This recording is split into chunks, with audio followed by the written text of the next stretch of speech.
Hey everybody, John C. Denise Richards and the lovely Lulu. Lulu's got her back to us today. Is she okay? She's okay. She's here to assist. I was wondering because today is National Puppy Day. It is. Da, da, Is da. Lulu a puppy anymore? She's always a puppy to me. How old is Lulu? Can we She's ask almost that? 5 years old. That's a good age. Yeah. Midlife. Yeah. Almost. Midlife. She's just 5 starting to years. have fun.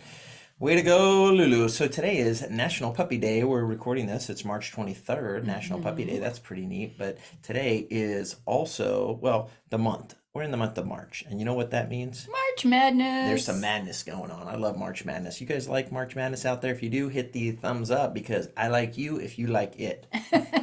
Big basketball player here. Big basketball fan. I love it. Love March Madness. It's a good time of the year. Now, today is also National Chip and Dip Day. I love that. Chips So, and dip are like my favorite. mine too. What's your favorite dip? Just the good old fashioned Lay's potato chips and the French onion dip. Yes, that's what Angie likes. Now, me, I like chips and salsa. Does salsa count as a dip? It does in Mexico.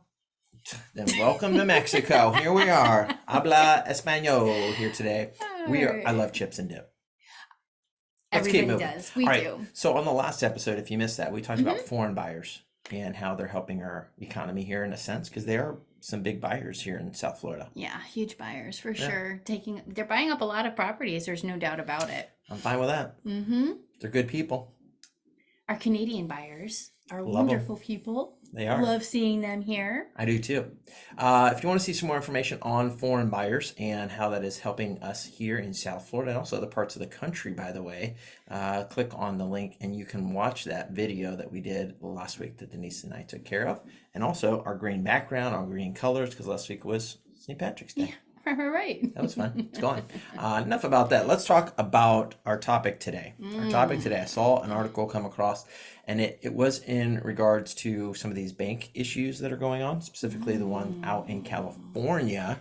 You had this bank, right, that basically sounds like it had a run on the bank, good old-fashioned run on the bank, with people wanting to draw their money out in the bank not having enough funds to do that. So basically, I think it closed down for a little while. Silicon Valley Bank did close down. There were actually a total of 3 banks that closed down, and they just bet the Ouch. market wrong. They were not prepared for the withdrawals. They didn't have I the think you money. said it right. They bet the market wrong, Yeah. right? They put money in something like a bond and then it Hmm. just didn't pay out like they thought it was going to. So instead of focusing necessarily on that, because there's other videos about that, my thought was how does that relate to real estate and mortgages? Does that affect us in the real estate market in regards to people purchasing a home? Is it affecting us here in regards to any of our local mortgages? So you're kind of in that mortgage field. Well, I will say that Say it. anything that shakes up Wall Street, like a Yes. big bank failure like that, is going to put fear on Wall Street and it's going to make our mortgage rates go up. It's Uh-oh. going to do a whole bunch of unfair things to the market. I read yesterday that Janet Yellen Uh-oh. made it very clear that the banks that she chooses to bail out will be on a case by case basis, which, in my opinion, is going to create more fear on Wall Street, which is going to make people want to pull their money from the smaller banks and go with the bigger banks. Fear in mortgage, house buying, home selling is not a good thing. Steering people. Not a fan of that. Nope. Not a fan of that. But it is very interesting. I don't think it's time for everybody to start pulling their money out of the bank, but I do think everybody needs to be paying attention to what's going on.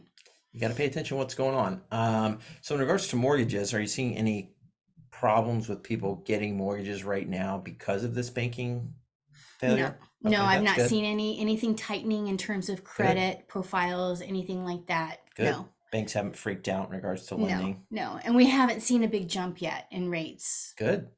That's all. Those are all for the pluses. moment. They are coming down. This may slow it a bit, but it will happen. Yes. Okay. So one piece of advice, if I was a buyer looking to purchase right now, I would go ahead and lock in a rate with my lender. Definitely. Lock in a rate because there's a high probability because of what is going on right now. They could jump up here in the next couple days or even the next couple weeks. Hmm. So lock in that rate. Is there anything for people to lose by locking in a rate? Like, is there a bad side of that? Like, if I'm a buyer and I'm looking for a house and I know I can get a loan for 6.5%, what's the problem with me going ahead and locking that in for, what do you guys lock it in for? 60 days, 30, 30 days? 45, 60. But Okay. the reality is the only time that's going to be a problem for you is in an improving market. So 6 months, 12 months from now, when rates start to come down, people might think, oh, gee, should I wait? Are they going to go down further? maybe wait, that would be the time that you would be concerned. Gotcha. But I will continue to refinance them for free until the rates are in the mid fours. Ooh, that'd be nice again, right? Well, I'm glad we talked about that because I know a lot of people are concerned. A lot of people are fearful, but don't be fearful about that stuff that's going on with the banking industry. Don't be afraid. Just be wise with where you have your money and what you're looking to do with it, but don't panic. Definitely don't panic. The people who panic don't prosper. I just made that quote up. Panickers don't prosper. PNP. Ta-da! Hey, let's do this. I want to introduce them real quick to a banker that we know, Cliff.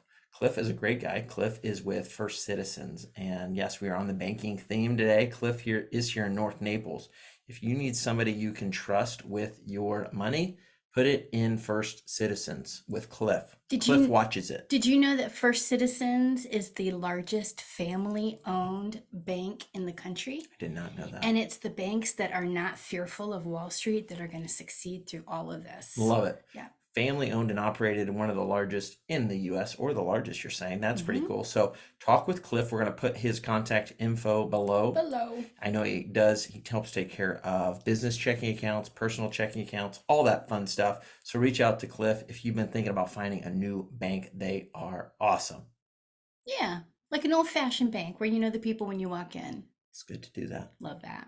Hope everybody has an awesome week. This was probably my favorite episode so far. John, I think you say that every week. Maybe. You have to watch the last video to find out, or the one coming up next week. And if you haven't liked and subscribed yet, I haven't said this yet, make sure you do that for us real quick. If you're still watching this video, thank you for making it to the end. Hit the like and subscribe button below so that you can keep up to date on all banking needs and all things home. Have a great week. Bye. Bye.